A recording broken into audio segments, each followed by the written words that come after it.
자, 이번에는 동산 물권 변동 교재 202쪽 보도록 하겠습니다.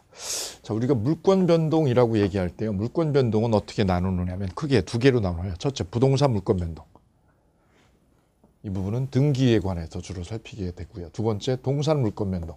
이 부분은 점유를 상대방한테 넘겨줘야 물권이 이전하게 되죠. 이 두 개를 묶어서 우리는 뭐라고 표현해요?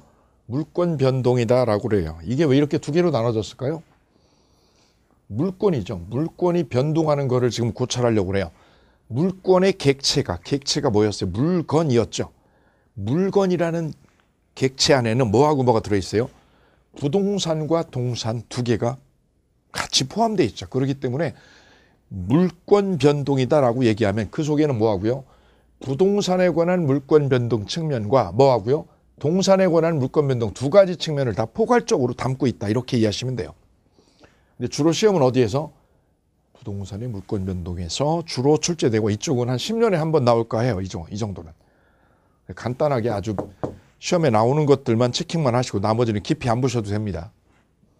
자, 그러면 동산 물권 변동 만나보도록 하겠습니다. 자, 동산 물권 변동은 A가 가지고 있는 물건을요, 동산을 얘한테 넘겼다. 팔고 넘겼다. 매매로 팔았어요. 내가 가지고 있는 옷을 아니면 골프채를 B한테 팔았다. 이때 B가 소유권을 가져가려면 매매 합의만으로 안 되고 뭐까지요? 점유를 인도해야죠. 점유까지 인도를 받으면, 점유를 인도받으면 매수자가 소유권을 얻는 거고, 인도를 안 받으면 뭐만 있는 거예요? 목적물이죠. 목적물 나한테 넘겨달라는 목적물 인도 청구권만 있는 거예요. 이게 부동산이면 매매 계약을 하고 등기를 해야 되죠. 부동산이라면 등기를 해야 되는 거고요. 동산이니까 등기 대신에 뭐를요? 인도를 받으면 됩니다. 인도를.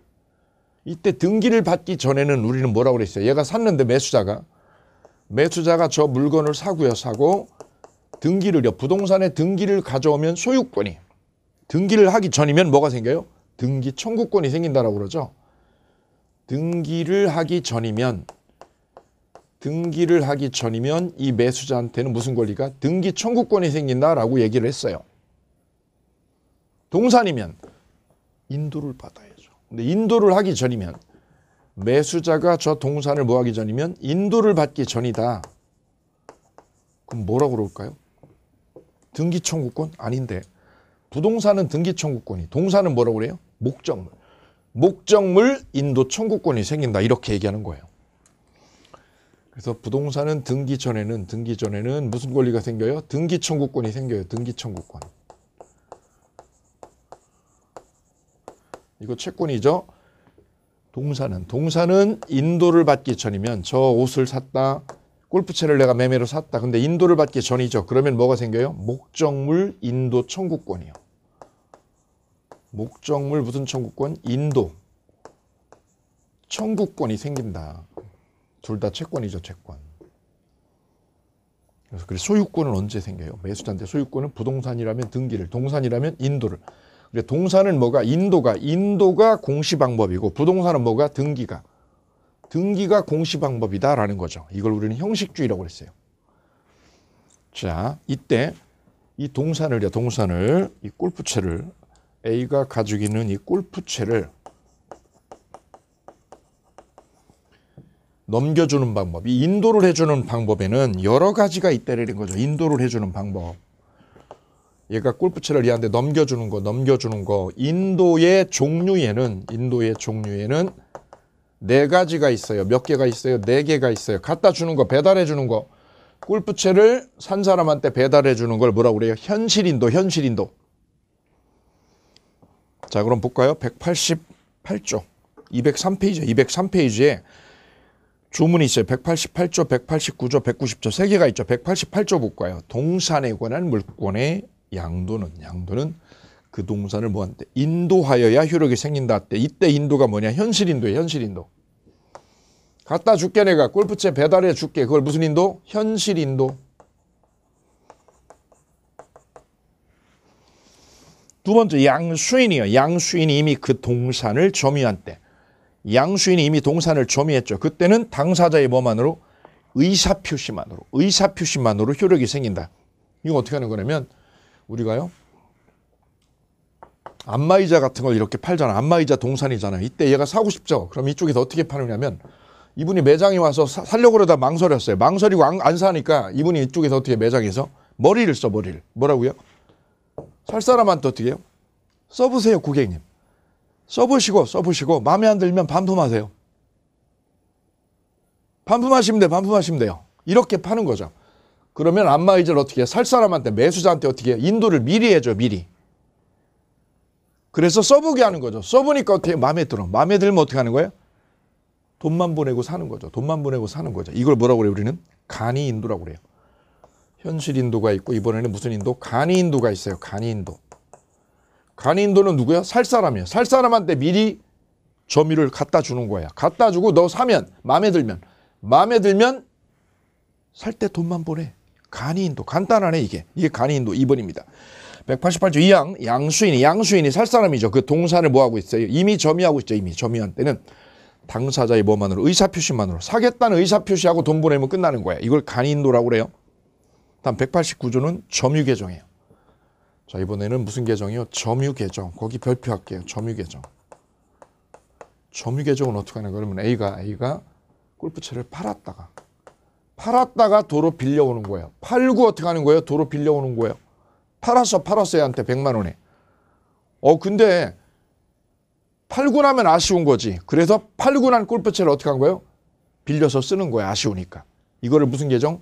점유계정이라고 그래요. 점유계정에 써볼게요. 간단하게 뭐라고요?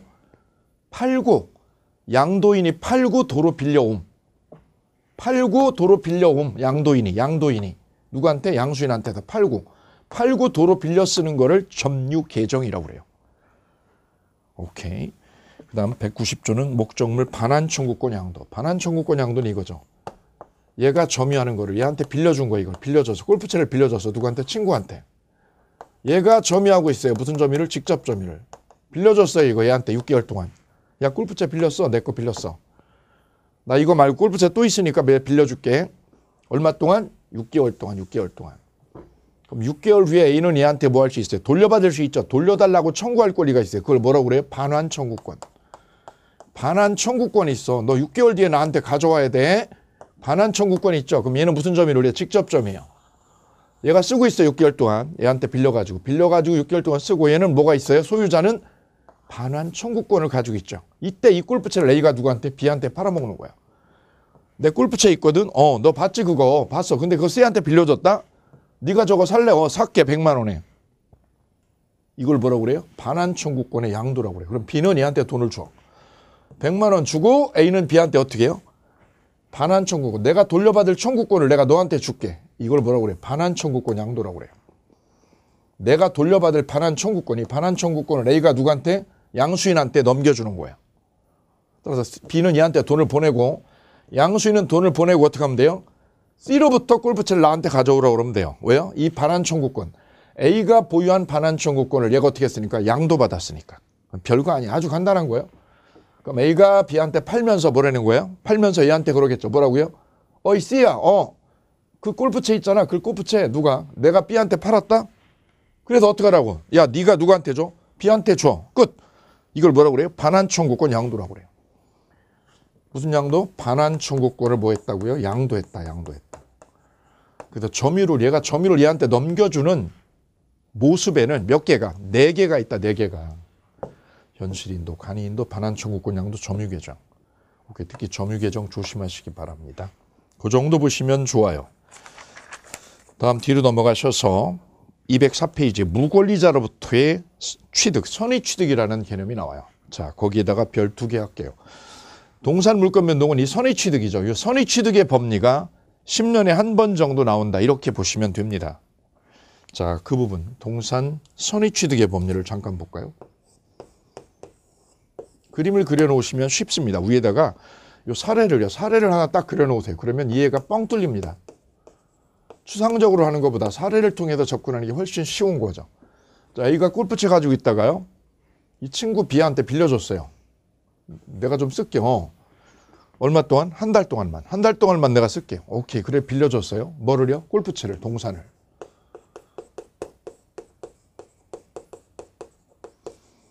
한 달 뒤에 가져와. 알았어. 내가 한 달 뒤엔 돌려줄게 반드시. 그래서 B는 자기 거를요, 남의 거를요. 남의 골프채를 점유하고 있어요. 남의 골프채를 뭐하는 중? 소유를 점유를 하고 있어요. 빌려서 점유하고 있죠. 근데 이 골프채는 빌린 골프채입니다. B가 뭐한 골프채? 빌린 골프채. A로부터 빌려가지고 얘가 점유를 해서 가지고 있어요. 그럼 A는 돌려받으면 되죠. 돌려받으면 되는 겁니다. 별 문제 없죠. A가 소유자죠. 이 골프채의 소유자, 원소유자입니다.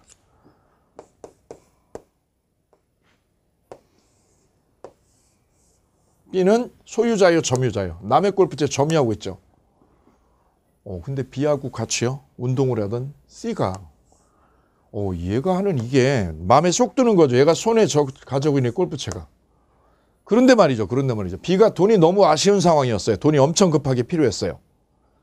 그때 C가 뭐라는 거예요? 그 골프채 나한테 팔을 내라는 거죠. 팔을 내. 나한테 팔을 내 그랬어요. 그래서 B가 뭐라고요? 이거 팔면 안 되지. 왜 안 되죠? 내 게 아니라 남의 거잖아요. 내 게 아니라 남의 거를 얘가 지금 점유를 하고 있는 상황에서 팔게 된 거예요. 팔을게. 왜? 내가 돈이 아쉬우니까. 그럼 얘는 내 거를 남의 거를 무권리자로 점유하는 중에 얘한테 팔아먹게 되는 거예요. 양도를 하게 되는 거예요. 양도를.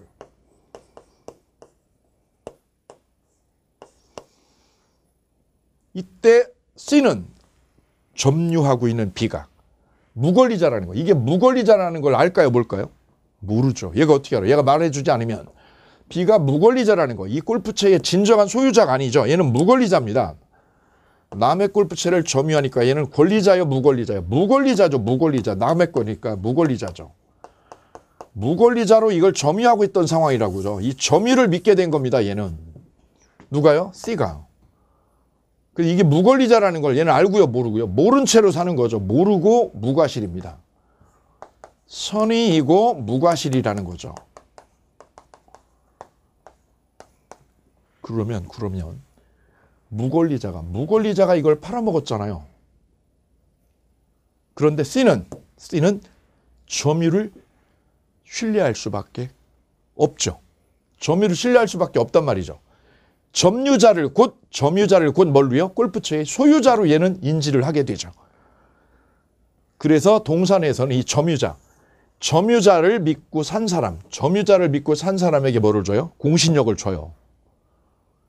그래서 C가 선의 무과실이면 무권리자로부터 골프채를 이걸 샀죠. 양도받아서 샀죠. 그러면 C가 뭐라면 선의 무과실 요건을 갖추면 이 선의 무과실 요건을 갖추면 C가 골프채를 소유권을 취득해버립니다. 이게 동산 선의 취득이에요. 이때 B를 무권리자로서 골프채를 팔아먹었으니까 뭐라고 그래요? 무권리자가 양도를 했다. 양도인. C는 골프채를 사왔으니까 뭐라고 그래요? 양수인. 이때 양수인이 꼭 갖춰야 되는 건 뭐예요? 선의 무과실이다. 선의에다가 무과실까지 갖춰야 된다는 거예요. 몰랐어야 돼요. 무권리자라는 거. 얘가 무권리자라는 거를 얘는 모르고 사야지. 알고 사면 안 됩니다. 이때 골프채 점유가 일로 이전해야죠. 뭐가 이전해야 된다고요? 점유를 넘겨줘야죠. 이 골프채를 점유를 얘한테 넘겨줘야 되는데 이때 점유 인도하는 건 몇 가지가 있었어요? 4개가 있었죠. 4개 중에 현실 인도 갖다 주면 돼. 골프채 갖다 줬죠. 100만 원에 팔고 갖다 줬죠. 되죠? 점유 인도 받았죠. 간이 인도도 돼요. 간이 인도도. 야 써봐. 마음에 드니? 사. 간이 인도. 그죠? 그런데 우리 대법원은요. 이 점유 인도는 다 되는데 4개 중에서 뭐만 안 되느냐? 점유 개정 있죠. 점유 개정으로는 얘가 선의 취득을 할 수 없다고 판시를 하고 있어요. 점유 개정은 얘가 어떻게 하는 거죠? B가 팔고 빌려오는 거죠. 이 방법으로는 얘가 선의 취득을 못 한다는 거예요. 그래서 점유 개정으로는 무슨 개정? 점유 개정으로는 선의 취득이 돼야 안 돼요? 안 돼요. 선의 취득을 할 수 없다. 팔아먹고 빌려오는 거. 팔아먹고 빌려오는 개정, 점유 개정으로는 안 된다는 거예요. 현실인도나 간인도나 이런 건 되는데 점유 개정만 안 된다고 얘기하고 있어요. 꼭 기억하셔야 돼요. 시험 잘 나오니까. 이때 이 양도 매매가 양도인하고 양수인 간의 매매가 이 매매가 하자가 있으면 안 돼요. 무효사유 있거나 취소사유 있으면 안 돼요. 그 말은 매매가 뭐 할 건? 유효한 거래여야 된다. 유효한 거래. 이 매매가 무슨 거래? 유효여야 되는 거고 여기에 무효사유가 있거나 무효사유 있으면 안 돼요. 그 다음에 무슨 사유? 취소사유가 있어도 안 돼요. 취소사유가 있어도. 그래서 이 매매는 뭐 할 것? 유효여야 됩니다. 이때 매매만 되는 게 아니라 경매도 된다는 게 판례입니다. 매매가 아니라 뭐여도 경매여도 얘가 거래만 유효하면 이 거래만 유효하다면 양수인은 저 동산을 선의취득으로 가져갈 수 있다. 자, 그러면 선의라는 거는 동산은 점유를 하면 선의가 추정이 돼요. 근데 무과실은 추정이 안 된 말이에요. 무과실은 추정이 안 돼요. 무과실은 뭐가 안 된다고요? 추정이 안 된다. 무과실까지는 점유자한테, 이 점유자 양수인한테 추정을 안 해주니까 얘가 무과실이라는 걸 어떻게 해야 돼요? 입증해야 돼요. 추정이 안 되니까 무과실 어떻게 해야 된다? 스스로 입증해야 된다. C가 뭐 해야 된다고요? 입증을 해야 되는 거예요. 왜요? 선의만 추정해줘. 선의만. 양수인한테 선의만 추정해주고 무과실까지는 추정을 안 해주기 때문에 무과실은 누가요? 스스로. 양수인 스스로 입증을 해야 된다 이거죠. 자, 그렇게 되면 A는요, A 골프채를 얘한테 찾으러 왔죠. 찾으러 왔더니 B는 뭐라는 거예요? 팔아먹었어, 나 지난주에. 누구한테? C한테. A는 찾으러 갔죠. 그 골프채 내 거니까 돌려달라고. 못 찾아와요. 얘가 뭐라면? 선의 무과실이면. C가 선의 무과실이면 골프채 주인은 누구로 돼요? C로 되는 거예요. C가 뭐를 하게 돼요? 선의 취득을 하게 된다. 동산에 선의 취득을 합니다. 이렇게 풀어내는 거예요. 얘가 선의 취득자가 돼서 얘가 소유권을 갖는 거예요. A는 그러면 찾아오고 못 찾아오고 이거를. 그럼 A는 어떻게 하죠? 팔아먹은 놈 B한테 가서 어떻게 해요? 손해배상 청구합니다. 얘한테 손해배상 청구를 하게 되는 거고 소유권은 C한테 양수인 선의 취득자 얘가 갖는 거예요. 언제요? 매매로 점유를 넘겨받은 즉시요. 즉시. 매매로 산 즉시 얘가 소유권을 바로 취득해버리게 됩니다. 그리고 A는 이거 찾아와요? 못 찾아와? 못 찾아와요. A는 못 찾아와. 그래서 A는 이거를 반환 청구할 수 없다. 너 반환 청구해? 못해. A는 무슨 반환 청구야? 소유물 반환 청구를 할 수 있어 없어? 없어요. 왜? 양수인이 선의 취득을 합니다.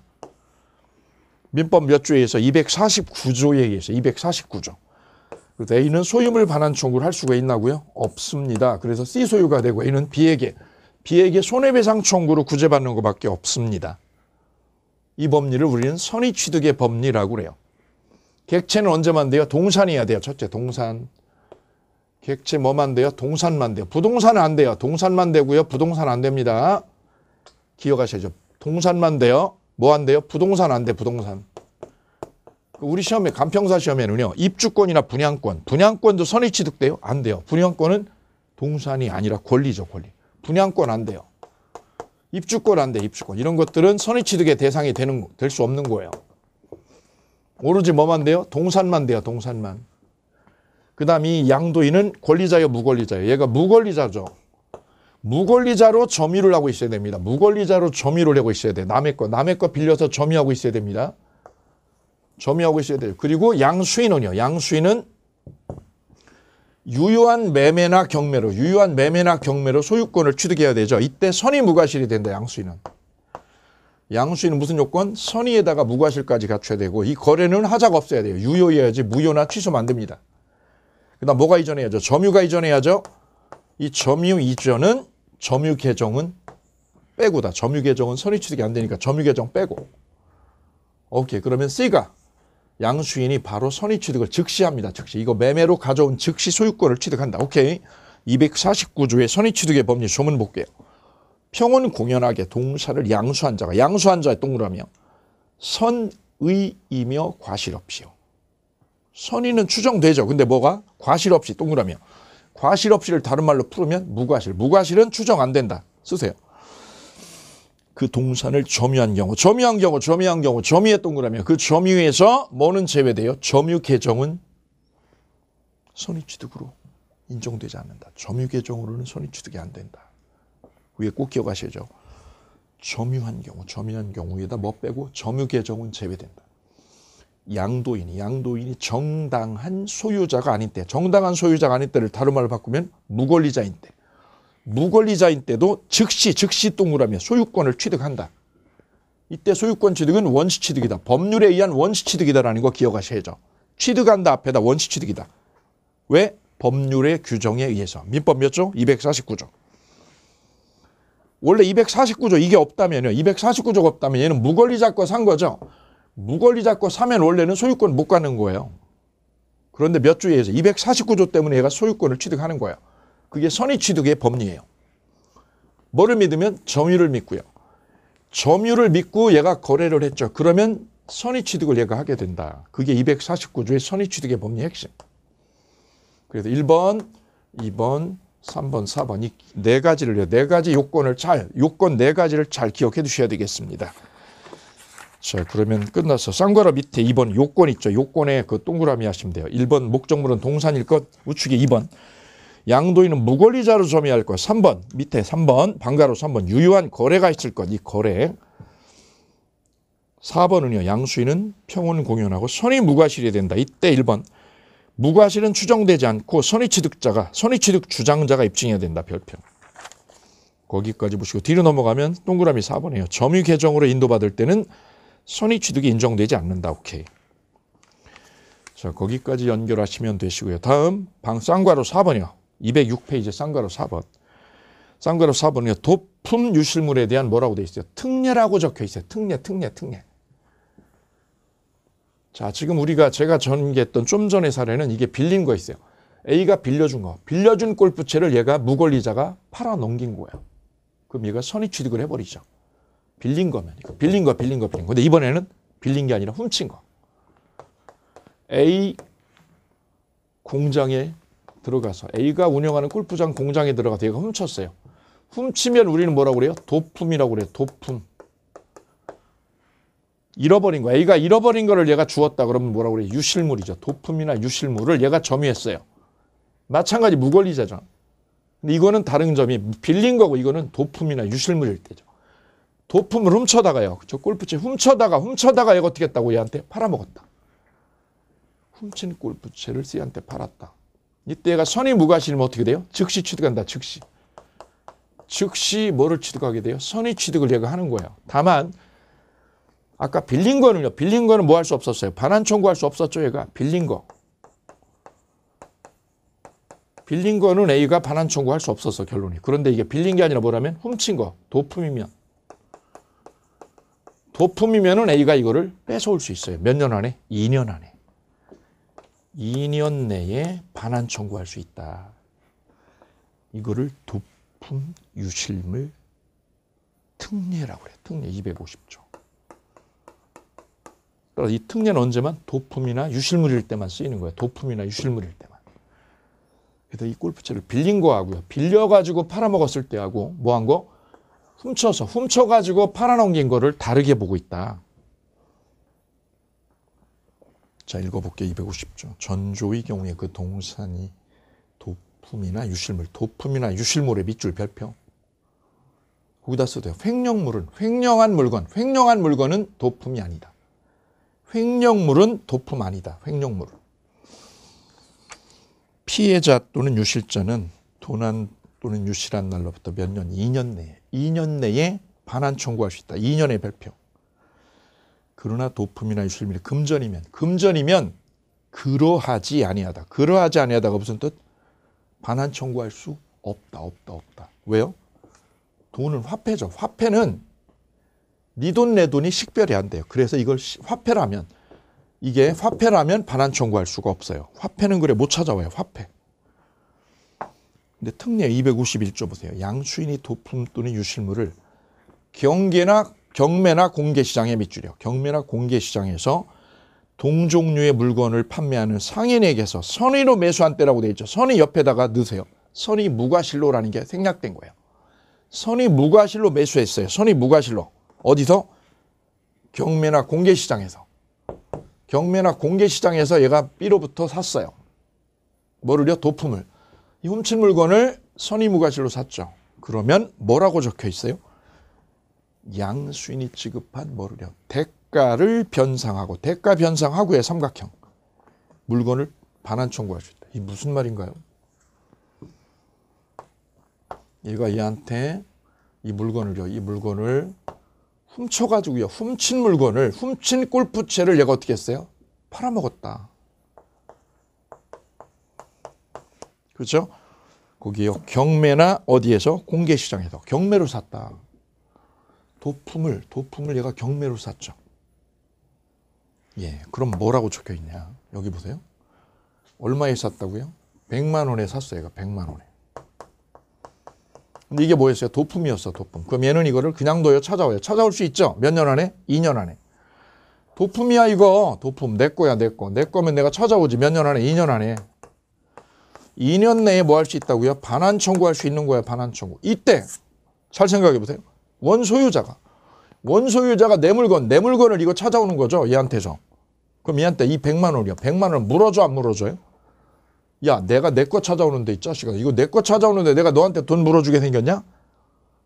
그런데 우리 법은 뭐라는 거예요? 이 100만 원을 찾아올 때 반환 청구할 때 100만 원을 대가 변상하라는 거예요. 100만 원 변상하라는 거예요. 변상하라는 거야, 이게. 거기에 포인트예요. 우이씨, 이상하지 않아요? 야, 내가 내 거 찾아오는데 돈 내라고? 돈 내라는 거야, 이거를. 단 대가 변상할 때는 얘가 어떻게 돼? 선의에다가 뭐까지? 무과실까지. 선의 무과실이어야 돼요. 무과실. 그래야 100만 원을 얘한테 물어주는 거예요. 물어주고 찾아온다, 이거. 대가 변상하고. 만약 얘가 무과실이 아니라 과실이 있다. 선의인데 과실이 있다. 그러면 100만 원 안 주고요. 100만 원 안 주고 그냥 내 거 찾아오면 끝나는 거예요. 거기다 쓰세요. 양수인이 뭐라면? 선의나 과실 있으면. 선의나 뭐가 있으면? 과실이 있으면. 얘가, C가 뭐라면? 선의이나 뭐가 있으면? 과실이 있으면. 다르죠, 지금. C가 만약에 뭐라고요? 선의이고 무과실이면 다르게 보고 있다는 거죠, 우리 대법원이. 선의이고 무과실이면 어떻게 하라고요? 대가 변상하고. 100만 원 주고 찾아와. 100만 원 주고. 100만 원 주고 찾아온다.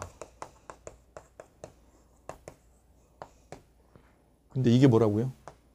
과실이 있으면. C가 양수인이 C인데, 선의인데 과실이 있다 그러면 100만 원 주고 안 주고? 안 주고 찾아온다. 그래서 100만 원 주냐 안 주냐는 요 선의 무과실에 달려있다. 선의 무과실이면 얘를 보호해줘야 된다는 거예요. 얘가 잘못이 없잖아. 얘가 잘못 없으니까 어떻게 하라고요? 선의 무과실이면 100만 원을 얘한테 주고요. 100만 원을 주고 찾아오라는 거예요. 얘를 보호해줘야 되니까. 자, 그 부분이 251조의 특례. 이래서 동산 물권 변동 살펴보셨어요. 자, 동산 물권 변동에서는 두 가지죠. 동산 선의 취득의 법리. 동산 선의 취득의 법리하고요. 선의 취득의 법리의 특례 있죠. 특례. 두 가지만 정리를 해주시면 되는 거예요. 오케이. 이렇게 해서 동산 물권 변동까지 마치셨습니다. 자, 이제 우리가 만나실 차례는 물권의 소멸 파트입니다. 물권의 소멸 파트. 물권은 물건을 지배하는 거죠. 물건을. 그 물권이 그럼 언제 소멸하느냐? 그 물권의 소멸 부분을 한번 잠깐 짚어보면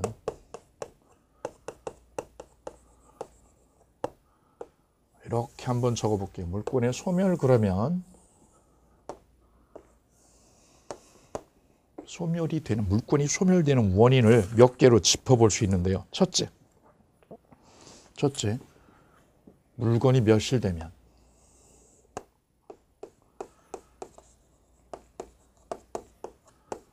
물건이 뭐하면 멸실되었다. 그러면 물권은 사라지는 거죠. 근데 건물이 불나버렸다.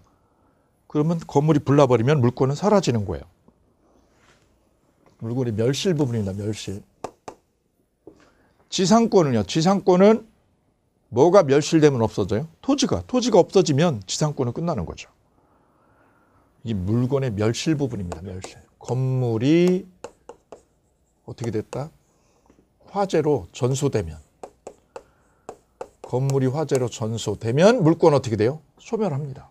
저당권도 소유권도 다 소멸해요.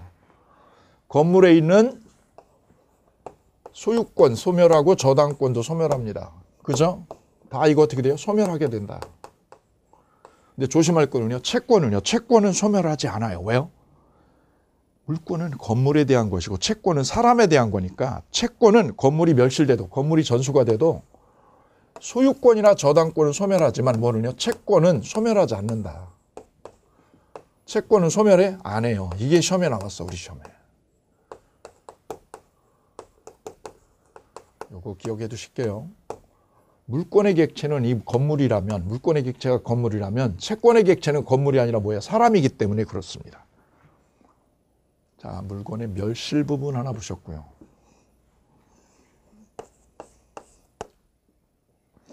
두 번째는 물권의 포기입니다.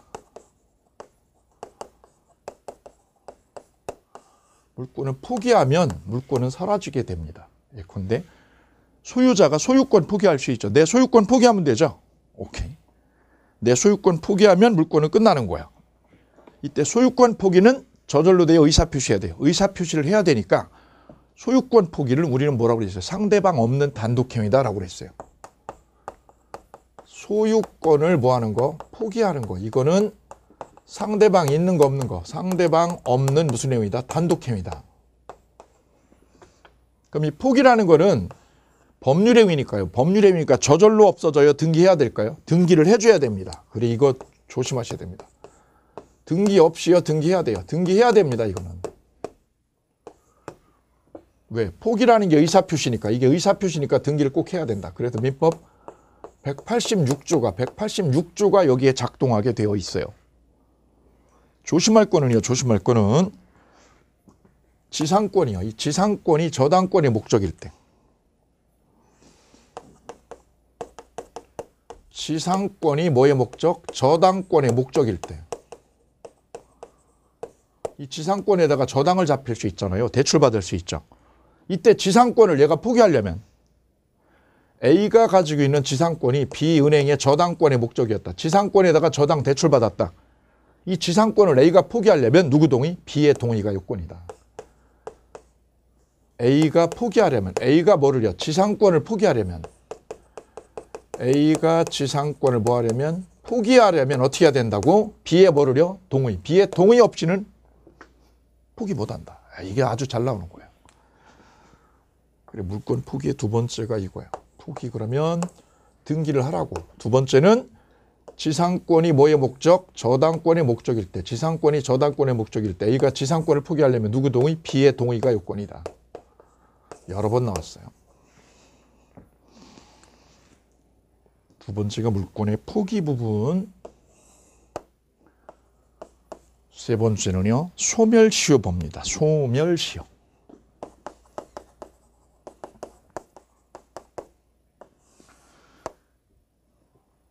소멸시효를 하는 거는 권리자가 권리를 방치하면 권리를 없애버리는 거죠. 근데 점유권은요. 점유권은 내가 물건을 뭐 하고 있는 거예요? 이거를 쥐고 있는 거죠. 쥐고 있다는 거는 권리를 행사하는 거예요. 그래서 점유권은 소멸시효에 걸릴까요? 안 걸릴까요? 안 걸리죠. 왜? 점유하고 있잖아요. 점유하고 있으면 소멸시효는 작동할 리가 없어요. 권리를 행사하고 있으니까. 소멸시효는 언제 작동해요? 권리를 불행사할 때, 권리 위에 잠잘 때. 권리자가 권리 위에 뭐 할 때? 잠잘 때 소멸시효에 걸리는 거예요. 그래서 대표적으로 등기청구권은 채권이죠. 등기청구권이라는 채권은 몇 년? 10년 동안 방치하면 없어지죠. 근데 지금 여기는 물권입니다. 물권. 물권이 소멸시효에 걸리느냐? 점유권은 안 걸려. 왜요? 점유하니까. 유치권도 점유하니까 안 걸려. 소유권은 영원하니까 안 걸려. 세 가지는 안 걸려요. 소유권, 점유권, 유치권. 이거는 소멸시효에 걸린다? 안 걸린다. 저당권도 마찬가지죠. 이런 것들은 다 뭐예요? 소멸시효에 안 걸린다. 저당권은요, 채권이요. 채권이 없어지지 않는 한 저당권은 없어지는 게 아니에요. 소멸시효로 안 없어져요. 채권이 없어져야죠. 소멸시효로. 따라서 저당권은 채권이 소멸시효에 걸리지 않는 한, 저당권은 소멸시효에 안 걸린다. 걸리잖아. 그럼 걸리는 걸 뭐만 있어요? 용익물권입니다. 용익물권.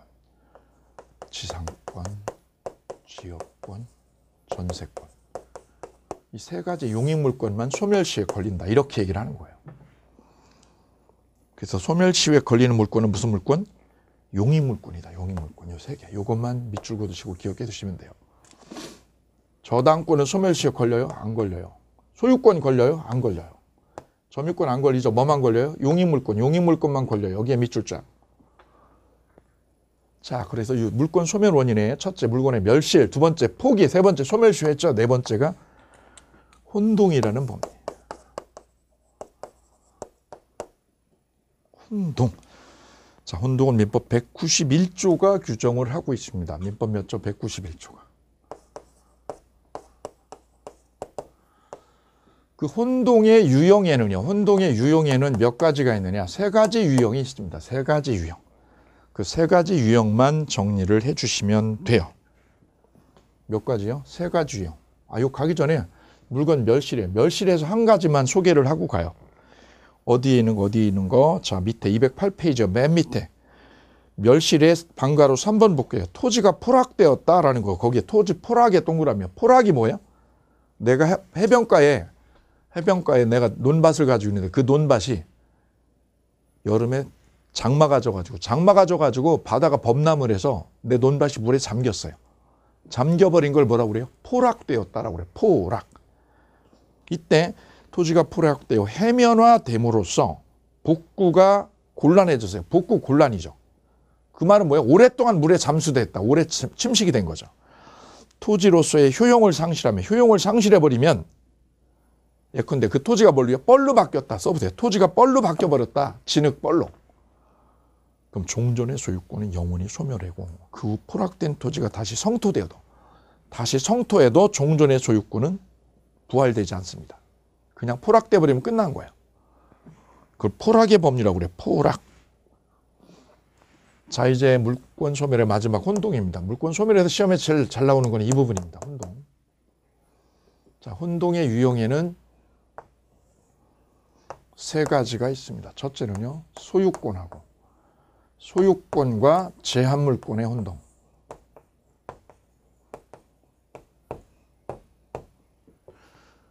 두 번째는요,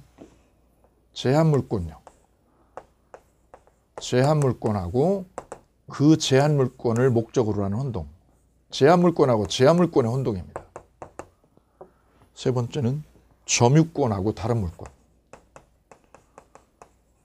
점유권하고 뭐하고? 다른 물권. 이렇게 세 가지 유형으로 나눠져요. 세 가지 유형. 자, 그 첫 번째인 소유권과 제한물권 혼동, 이 부분 먼저 보도록 하겠습니다. 자, 여긴 사례로 나와요. 혼동의 법리는 사례로. 참고로 알아둘 거는요, 혼동은 등기 없이 물권이 소멸하게 됩니다. 멸실도 건물이 불났죠? 등기해야 돼요? 안 해도. 등기 안 해도 건물이 불나버리면 소유권 없어지죠. 등기 없이 끝나요. 얘도 등기 없이. 혼동도 등기 없이.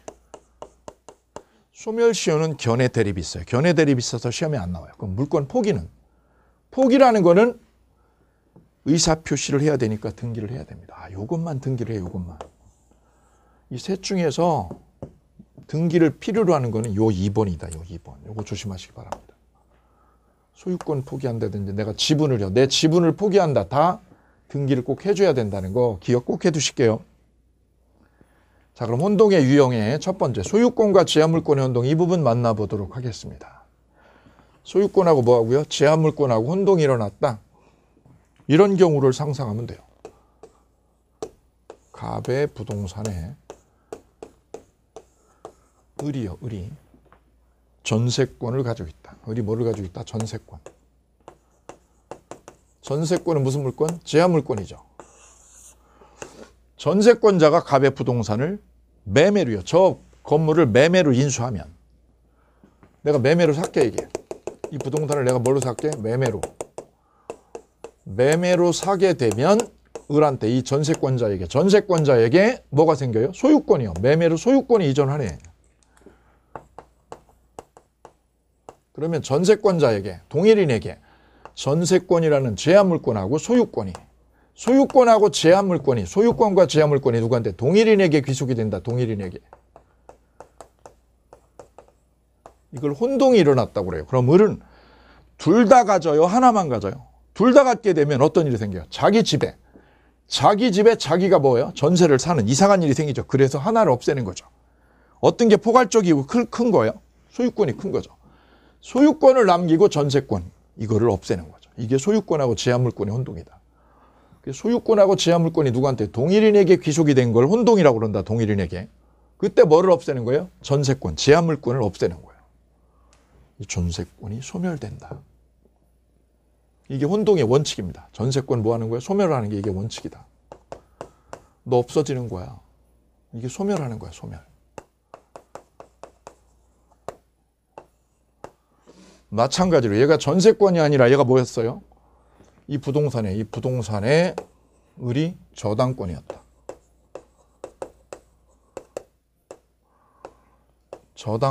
저당권자가 이 집을 매매로 사오면 똑같죠. 뭐가 생겨요?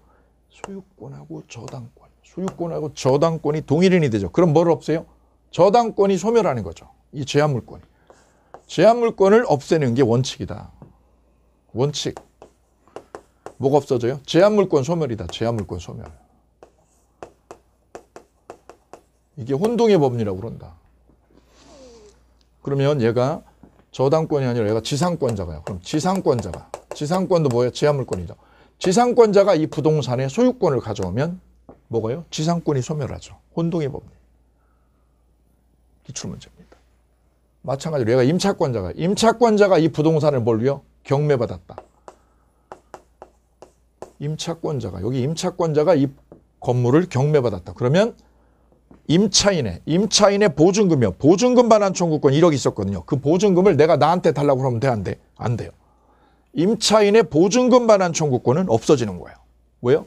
내가 세입자인데 내가 내 주인한테, 소유자인 나한테 보증금 반환 청구한다고? 안 되는 거죠. 임차인의 무슨 반환 청구권? 보증금 반환 청구권. 이거 어떻게 돼요? 요거하고 소유권하고 동일인이 되면 이게 없어진다. 이게 소멸한다. 이게 혼동의 법리. 이거 전체를 엮어볼게요. 이거 전체를 뭐라고 그래요? 제한물권. 제한물권하고 소유권의 혼동이면 이게 없어지는 거예요. 여기다 임차권까지 넣어버리면 좋습니다. 임차권까지요. 임차권자가, 지상권자가, 저당권자가, 전세권자가 소유권을 매매로 얻으면 이건 어떻게 된다? 제한물권이 다 소멸하는 거예요. 원칙적으로. 그런데 말이죠. 만약에 이 뒤에 누가 있다면 예외가 있다. 예외. 뒤에 누가 있어요? 이 전세권 뒤에 후순위자가 있다. 뒤에 누가 있어요? 후순위자가 있으면 뒤에 후순위자가 있다. 이 전세권 목적으로 뒤에 저당권이 있다. 저당권 뒤에 2번 저당권이 있다. 2번 저당권이 있다. 그러면 이 저당권이나 이 전세권 어떻게 된다? 존속한다. 전세권이나 1번 저당권은 어떻게 됩니다? 소멸해요, 존속해. 이걸 존속시킨다. 그래, 꼭 기억하실 거는 이거죠. 뒤에 누가 있느냐? 후순위자가 있느냐 이거죠. 후순위자 있을 때. 요거 있으면 전세권, 저당권, 1번 저당권 어떻게 됩니다? 존속시킨다. 오케이. 혼동 그러면 뒤에 고개만 한번 돌려주시면 돼요. 가배부동산이 을이 몇 번 저당권? 1번 저당권 해볼까요? 을이 1번 저당권, 뒤에 병이요. 병이 몇 번 저당권? 2번 저당권이라고 2번 저당권이 있다고 상상을 해볼게요. 병에 몇 번 저당권? 2번 저당권이 있다. 이렇게. 이때 가배부동산을 병이요. 2번 저당권자가 얘가 인수하면 2번 저당권자가 가배 소유권을 매매로 가져오면 2번 저당권 어떤 일이 생겨요? 없어져요. 왜요? 저당권하고 소유권이 혼동 생기면 없어져요. 그죠? 2번 저당권자가 이 부동산을 매매로 가져오면 없어지는 거예요. 그런데 누가요? 1번 저당권자가 이 부동산을 매매로 가져오면 1번 저당권은 뒤에 누가 있으니까? 후순위자가 있으니까 1번 저당권 어떻게 된다? 존속한다 이거죠. 오케이. 이 부분에 별표할게요. 혼동은 고개만 해요. 고개만 쫙 한번 돌리면 돼. 뒤에 있느냐 없느냐. 후순위자 있다 그러면 어떻게 해? 얘를 1번 저당권을 살린다. 요것만 조심하시면 되세요. 이게 혼동의 법리. 소유권하고 제한물권이 혼동이 되면 제한물권이 소멸한다. 단 예외가 있다. 예외. 누가 있으면? 후순위자가 있으면 존속한다. 누가 있으면? 후순위자가 있으면. 이렇게 정리가 됩니다. 그럼 주문 가서 볼게요. 191조 1항 동일한 물건에 대한 소유권 동그라미야. 소유권. 또 하나 다른 물건 동그라미. 다른 물건은 뭐예요? 제한 물건이. 동일한 사람에게 기소가면 뭐가 없어져요? 다른 물건이 제한 물건이 소멸한다 발표. 원칙이라고 쓰세요. 원칙. 소멸한다 앞에다 원칙. 그러나 예외죠. 예외. 그 물건이요. 그 물건이 뭐예요? 제한 물건이 제3자의 권리의 목적이 된 때, 제3자의 권리의 목적이 된 때 밑줄 쫙 하고 뭐라고요? 후순위자가 있을 때. 후순위자가 뒤에 있으면 존속한다. 소멸하지 아니한다. 되셨습니다. 이것이 소유권하고 제한 물건의 혼동의 법리. 191조 1항 2항 제한 물건과 그 제한 물건을 목적으로 하는 혼동입니다. 2항 볼까요? 전항의 규정은 소유권 이외의 물건, 소유권 이외의 물건 한번 해볼까요?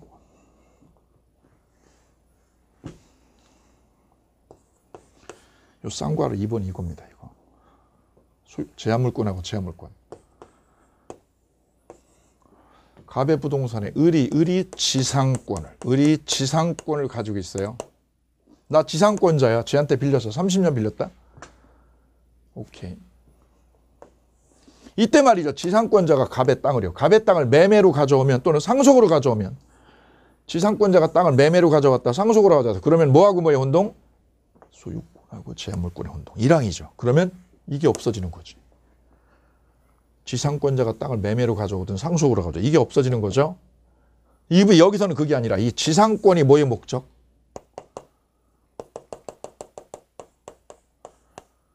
저당권, 병의 저당권의 목적이 되어 있다 이런 얘기예요. 지상권 가지고 저당 설정할 수 있죠. 대출 받을 수 있죠. 오케이. 이 은행은 지상권 담보로 융자해 준 거죠. 1억을 이렇게. 이런 상황에서 시험 잘 나오는 거죠. 이거. 여기 볼까요?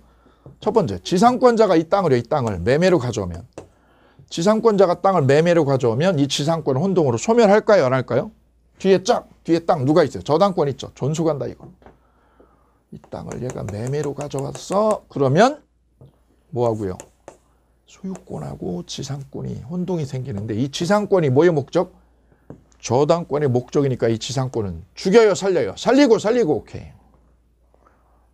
이게 뭐예요? 소유권과 제한물권의 혼동이죠. 191조 1항.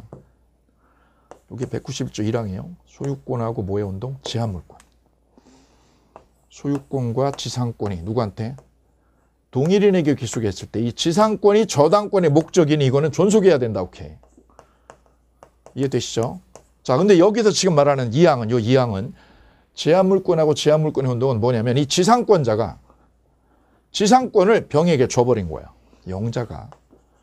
영자가 가지고 있는 이 지상권을 누구한테요? 병에게. 여기 호동이한테 지상권을 얘한테 줬어.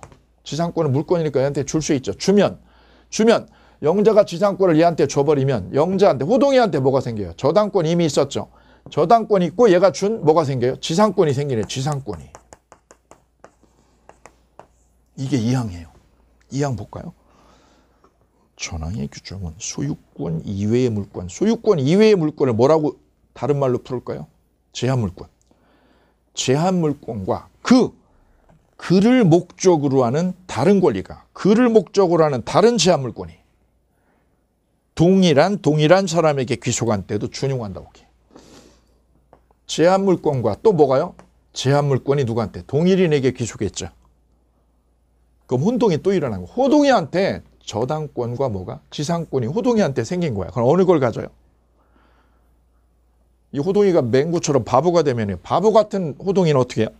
얘가 맹구면 어떻게 해요? 지상권 이걸 없앤다. 이걸 없애버리게 되면 어떻게 돼요?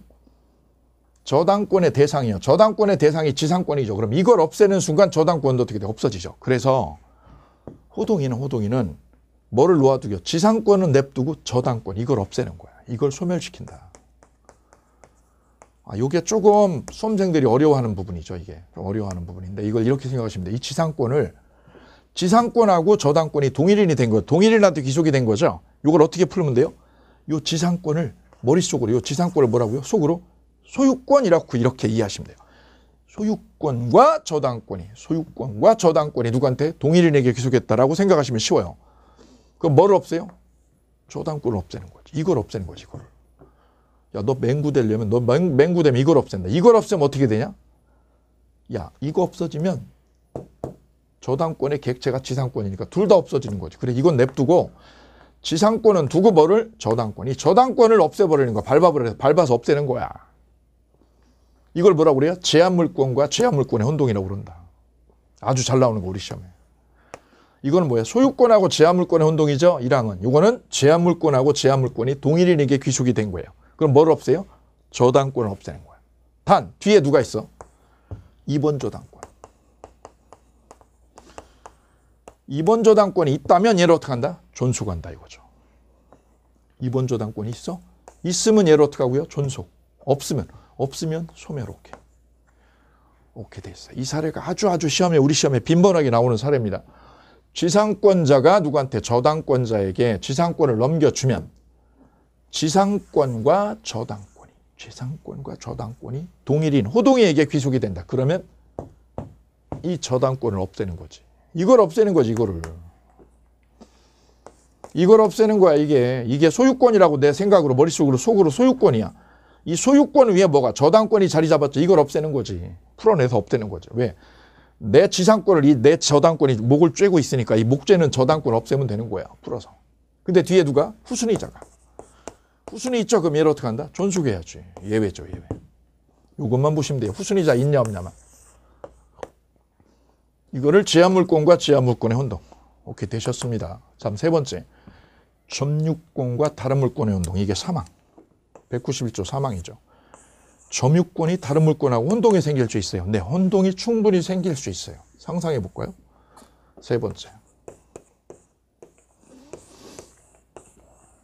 갑이 가지고 있는 땅이 사거리에 딱 자리 잡고 있어요. 근데 사거리에 가지고 있는 저 땅을 갑이 건물을 안 지고 냅두는 거야. 저도 이런 걸 본 적 있어요. 사거리에 딱 자리 잡았는데 건물을 안 줘, 이분이. 이렇게 사거리인데 이거 여기다 그 건물 안 지고 내버려 두는 거죠. 그러면 땅값이 점점 올라갑니다. 목이 너무 좋으니까 여기를 어떻게 하냐면 을이라는 사람이 포장마차를 여기서 운영을 하는 거죠. 무단점이 하는 거, 이만큼을 을이 뭐 하고 있어요? 무단점이 하고 있어요. 무단점이. 포장마차가 너무 잘 돼, 여기가. 포장마차가 너무너무 잘 되는 거죠. 점유자가 운영하는 이 포장마차가 너무 잘 되는 거야. 그래서 한 해에 1억씩 버는 경우도 봤어요. 포장마차에서. 본 적이. 근데 정말 신기한 거는요. 이분이 여기 무단점에서 포장마차를 하는데 잘 돼요. 떡볶이집을 하는 걸 제가 봤어요. 떡볶이집을. 하루에 300만 원씩 파시더라고. 하루에 300만 원씩. 딱 팔고 딱 정리하면 끝이에요. 줄이 늘 500m 이상 줄 서 있어. 정말 신기한 거는 이분이 포장마차를 해서 돈을 벌었을 거 아니에요. 그래서 그 앞에 상가로 입점을 해서 들어갔어요. 장사가 안 돼. 정말 신기하죠. 포장마차로 떡볶이집을 할 때는 줄이 한 50m 서 있었어요. 근데 그 앞에 상가로 딱 들어가서 입점해서 깔끔하게 해놨더니 사람들이 안 와. 거기 자리 텅텅 비어있어요. 똑같은 사람이 하는데. 정말 신기한 거죠. 어쨌거나 이 점유자가 돈을 벌어가지고 이 땅을 사고 싶은 거죠. 얘가 만약 소송을 하면 무단점유자니까 소유자가 이거 나가라고 그러면 쫓겨나야 되죠. 그래서 을이 어떻게 하냐면 소유자한테 얘가 소장이 들어오니까 얘한테 어떻게 하는 거야? 내가 산다고. 이 땅을 내가 살게. 그래서 을이 이 땅을 갑한테도 매매로 샀어요. 5억에. 매매로 사게 되면 점유자한테 뭐가 생겨? 이거 땅을 매매로 샀으니까 소유권이 생기죠. 그럼 을이라는 동일인에게 뭐하고요? 점유권하고 뭐가? 소유권이 동일인에게 귀속이 됐죠. 그럼 점유권을 없애요, 안 없애요? 점유권은 다른 물권하고 혼동이 안 생겨요. 병존할 수 있다, 이거는. 병존이 되기 때문에 이거는 소멸하는 게 아닙니다. 그래서 점유권은 뭐하고요? 다른 물권하고 혼동이 생겨도 이 점유권은 뭐하지 않는다? 소멸하지 않는다. 얘는 소멸 안 하는 거예요. 특이한 거죠.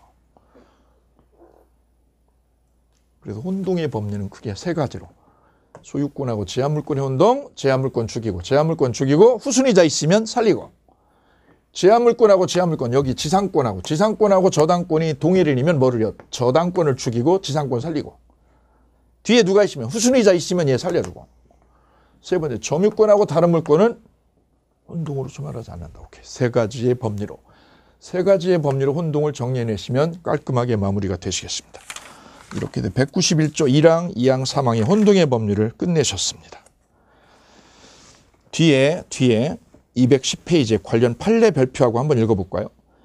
부동산에 대한 소유권과 임차권이 동일인에게 귀속이 되면, 자, 그건 뭐냐 적어보실게요. 관련 판례 내용은 이렇게 되는 거예요. 임차인이 새 살고 있다가 자기가 살고 있는 주인집이요. 이 주인집이 뭘로요? 경매로 나왔어. 경매로. 그래서 얘가 어떻게 했다고요? 내가 경매를 받았어. 임차인이 이걸 뭘로요? 경매 받았어. 경매. 나 이 집 마음에 들어. 내가 경매 뛰어들어서 내가 샀어. 그러면 나한테 뭐가 생겨? 임차인한테. 임차권하고 뭐하고? 소유권이. 임차권하고 소유권이 동일인에게 귀속이 되죠. 그러면 임차인의 보증금. 나 보증금 받을 거 1억이 있거든. 보증금 1억을 내가 나한테 달라고 하면 돼, 안 돼? 안 되는 거죠. 그래 임차인의 보증금 반환 청구권. 보증금 반환 청구권은 이게 혼동이 일어나면 이거는 존속의 소멸해서 없어진다. 별표. 임차권은 혼동에 의해서 소멸하는 것이 원칙이지만, 원칙 됐죠? 원칙이니까 뭐예요? 보증금 반환 청구권 소멸. 쓰세요, 거기다. 보증금 반환 청구권 소멸한다. 왜요? 혼동이 일어나서. 다만 그 임차권이 대항 요건을 갖추고 또 대항 요건을 갖춘 후에 뒤에 누가 있다면 저당권이 뒤에 있다. 뒤에 누가 있다면 저당권이 있다면, 이게 경매가 아니라 경매일 때는 아니야. 이게 매매일 때. 매매로 샀다고 그래볼게요. 매매로 샀다. 내가 매매로 샀는데 뒤에 누가 있어요? 후순위로 누가 있다면 저당권이 있다. 있다면 이 보증금 반환 청구권은 존속한다. 없다면, 뒤에 후순위자가 없다면 이건 어떻게 돼요? 소멸하고. 후순위자 있으면 존속하고. 우리 시험에는 없는 게요. 후순위자 없는 게 시험에 최근에 3번 나왔어요. 임차인의 보증금 반환 청구권 후순위자가 없으면 이건 어떻게 됩니다? 존속이에요, 소멸이에요? 소멸하는 게 원칙이다. 소멸이 원칙이다. 우리 판례는 뒤에 후순위자 있는 걸 전제로 했어요.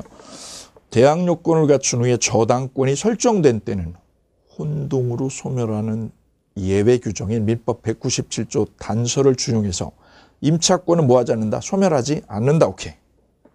그 다음 우측의 관련 판례 하나 보고 물권 소멸을 끝냅니다. 자, 우측에 있는 판례는 이런 내용을 담고 있습니다. 자, 위에다 그림을 하나 조그맣게 그려 넣어주시면 설명에 많은 도움이 될 거예요. A 소유집에 B가 근저당권을 가지고 있어요. 근저당권을. 이때 근저당권자가 이 집을 매매로 사면, 이걸 매매로 사게 되면 얘한테 뭐가 생겨요? 소유권 생기네, 소유권. 그럼 간단하죠? 소유권하고 근저당권이 동일인이죠. 그럼 뭐를 없애요? 근저당권 소멸해야 되지. 혼동으로 소멸하죠. 왜요? 소유권과 뭐가? 제한물권이. 소유권과 제한물권이 동일인이면 뭐를 없애요? 이걸 없애는 거지. 당연하지. 소멸하죠. 그런데 말이죠. 이 매매가 원인 무효로 판명났어요. 이게 원인 무효야. 이게 원인 무효라고 판명이 났다. 그러면 이 소유권이 있는 거야, 없는 거야? 없는 거니까 소멸했던 저당권 어떻게 한다? 부활시킨다, 이거. 부활하니까 근저당권 어떻게 돼요? 존속한다. 왜? 이게 원인 무효가 돼서 소유권이 없어지니까 근저당권 소멸했던 거를 부활시켜낸다. 예수만 부활되는 게 아니라 근저당권도 부활할 수 있어요. 읽어보겠습니다. 근저당권자가 소유권을 취득하면 근저당권은 혼동에 의해서 소멸하지만 그 뒤 반전이 생겼죠. 그 소유권 취득이 무효인 것이 밝혀지면 밑줄이요. 매매가 원인 무효였다. 그러면 근저당권은 당연히 뭐하게 돼요? 부활한다. 오케이. 부활의 별표. 그럼 근저당권은 존속하게 된다. 오케이. 이렇게 혼동의 법리를 맞췄어요. 밑에 예제 문제 1번 볼까요? 혼동으로 미치준 권리가 소멸하는 경우는 1항 지상권자가 지상권이 설정된 토지의 소유권을 상속했죠. 그러면 지상권하고 동그라미요. 소유권에 동그라미. 그러면 뭐가 없어져? 지상권 소멸. 1번 정답. 3번은 저당권이 설정된 부동산에 뒤에 누가 있어요? 가압류가 있죠. 뒤에 가압류에 동그라미요. 가압류가 후순위자죠. 이때 저당권자가 부동산의 소유권을 취득하면 뒤에 누가 있으니까? 가압류가 있으니까 저당권은 존속한다. 4번의 별표. 갑의 지상권에 을이 1번, 병이 2번. 병의 2번에 동그라미요. 후순위자 있죠. 을이 1번 저당권자가 지상권을 취득해 오면 뒤에 누가 있으니까요? 2번 저당권이 있으니까 지상권하고 저당권 둘 다 존속한다. 오케이. 그래서 물권 총론의 혼동의 법리까지 정리가 되셨습니다. 물권 소멸 원인 전체적인 네 가지 한번 보시고 끝내겠습니다. 물권 소멸 원인 첫째요. 멸실이 됐을 때. 두 번째는 포기했을 때. 세 번째는 소멸시효일 때. 네 번째는 혼동일 때. 네 가지 법리에 의해서 물권이 소멸하더라. 그중에서 등기를 해야 되는 건 이번 하나고 나머지는 등기가 필요 없다는 게 통설입니다. 여기까지 총론 마치도록 합니다.